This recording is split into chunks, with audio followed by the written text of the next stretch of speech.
Hello everyone, आज के इस वीडियो में हम पढ़ने वाले हैं क्लास 9th बायोलॉजी का पहला चैप्टर जो है जीवन की मौलिक इकाई, जिसका यह 11वां वीडियो है। तो आज के इस वीडियो में हम पढ़ने वाले हैं कि लाइसोसोम किसे कहते हैं, लाइसोसोम का परिभाषा क्या होता है, लाइसोसोम के खोजकर्ता कौन है और लाइसोसोम का कार्य क्या होता है, इसके बारे में हम पूरा डिस्कस करेंगे। अब मैं आपको विश्वास दिलाता हूँ कि बहुत ही आसानी तरीके से आपको समझ में आएगा। तो चलिए हम देख लेते हैं। तो यहाँ पे हमने लिख दिया है लाइसोसोम और सब कुछ हमने यहाँ पे लिख दिया है, एक एक करके हम समझेंगे, उसके बाद आप अपने नोट्स में इसको लिखते हुए चलेंगे।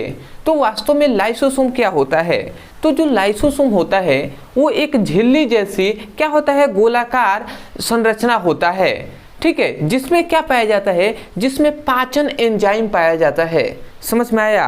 क्या होता है, एक झिल्ली युक्त गोले जैसी मतलब उसकी संरचना होती है और उसी में क्या पाया जाता है, पाचन एंजाइम पाया जाता है। वही क्या कहलाता है, लाइसोसोम कहलाता है। तो हमने यहाँ पे डेफिनेशन भी लिख दिया है कि लाइसोसोम एक झिल्ली युक्त गोलाकार संरचना होती है जिसमें क्या पाया जाता है, जिसमें पाचन एंजाइम पाया जाता है। तो यदि आपसे डेफिनेशन आ जाता है, मतलब ऐसे कह दिया जाता है कि लाइसोसोम क्या है तथा इसके कार्य लिखिए, तो आप लिखेंगे लाइसोसोम एक झिल्ली युक्त क्या होता है, गोलाकार संरचना होता है जिसमें पाचन एंजाइम पाया जाता है। तो आशा करते हैं कि इतनी बात आप लिख देंगे। अब आता है कि लाइसोसोम, याद रखेंगे कि खोजकर्ता किसने की, खोजकर्ता कौन है? तो लाइसोसोम के खोजकर्ता कौन है? तो द्विबे है, द्विबे। ये नाम आप याद रखेंगे कि लाइसोसोम के खोजकर्ता कौन है, द्विबे ये है। इन्होंने किस सन में किया था? तो 1955 ईस्वी में इसकी खोज किया था। किसकी? तो लाइसोसोम की खोज किया था। अब याद रखेंगे कि लाइसोसोम जो होता है वो क्या होता है, वो गाल्जी, जो क्या होता है, गाल्जी उपकरण होता है। गाल्जी उपकरण की पुटिकाओं द्वारा प्राप्त किया जाता है। मतलब लाइसोसोम जो है ना, ये जो लाइसोसोम है, लाइसोसोम को किसके द्वारा प्राप्त किया जाता है? तो जो गाल्जी उपकरण है, गाल्जी उपकरण की जो पुटिकाएं होती हैं, ठीक है, इसके द्वारा ही प्राप्त किया जाता है।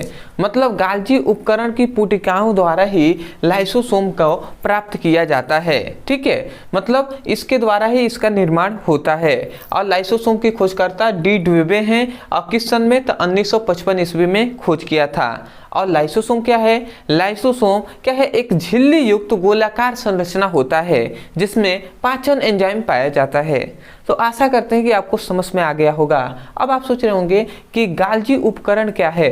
तो देखिए, इससे पहले जस्ट हमने गाल्जी उपकरण बताया था, गाल्जीकरण। तो ये यदि आपने नहीं पढ़ा है तो आपको हम डिस्क्रिप्शन बॉक्स में, इसी वीडियो के डिस्क्रिप्शन बॉक्स में फिजिक्स, केमिस्ट्री और बायोलॉजी तीनों का लिंक दे देंगे। तो उस लिंक पे आप क्लिक करके चैप्टर वाइज फिजिक्स का, केमिस्ट्री का और बायोलॉजी का अच्छे से आप पढ़ाई वहां से कर सकते हैं। तो अब हम जान लेते हैं कि गाल्जी का जो क्या है, लाइसोसोम है, इसका कार्य क्या होता है।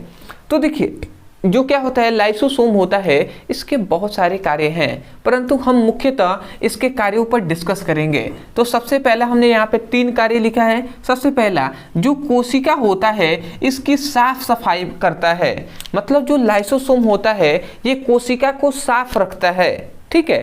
तो इसके हमने पहला लिखा है कि लाइसोसोम कोशिका को साफ रखता है। ये इसका पहला कार्य होगा कि कोशिका को यह साफ रखेगा। दूसरा, कि जो लाइसोसोम होता है वो कोशिका अंगक के टूटे फूटे भागों को क्या करता है, पाचन करता है, ठीक है। मतलब जो कोशिकाएं होती हैं तो वो कोशिकाएं टूट फूट जाती है छोटी छोटी, तो उनको क्या करता है, ये पाचन करता है, उसको पचा देता है। कौन? तो लाइसोसोम।